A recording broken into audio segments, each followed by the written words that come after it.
महाराष्ट्र विधानसभा निवडणुकीच्या काही तास अगोदर शरद पवार गटाच्या खासदार सुप्रिया सुळे आणि काँग्रेसचे प्रदेश अध्यक्ष नाना पटोले यांनी निवडणुकीसाठी बिटकॉईनच्या माध्यमातून पैसे आणल्याचा आरोप झाल्यानंतर या प्रकरणाचा कथित मुख्य सूत्रधार गौरव मेहता याच्या रायपूर येथील निवासस्थानी ईडीने छापेमारी केली आहे। सीबीआयने गौरव मेहता याला चौकशीसाठी पाचारण केले आहे।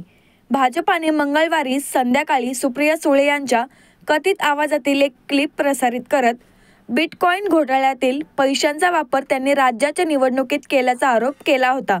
सुळे यांनी या आरोपाचं खंडन करत पुण्यात सायबर पोलिसात या विरोधात तक्रारही दाखल केली आहे। मात्र बुधवारी सकाळी ईडीच्या अधिकाऱ्यांनी या प्रकरणातील कथित मुख्य सूत्रधार गौरव मेहता यांच्या निवासस्थानी छापेमारी केली आहे। गौरव मेहता यांच्यावर काही आरोप करण्यात आले, त्यामध्ये मेहता यांनी 2017 साली सामान्य लोकांना गुंतवणुकीवर महिनाकाठी 10% परतीचे आमिष दाखवत 6,700 कोटी रुपये जमवल्याचा आरोप केला आहे। हे पैसे त्यांनी बिटकॉईनमध्ये गुंतवल्याचे पोलीस तपासामध्ये निष्पन्न झाले होते। गुंतवणूकदारांना परतावा न देता त्यांनी फसवणूक केल्याचा आरोप आहे। त्याच्या विरोधात महाराष्ट्र आणि दिल्ली पोलिसात गुन्हा दाखल आहे।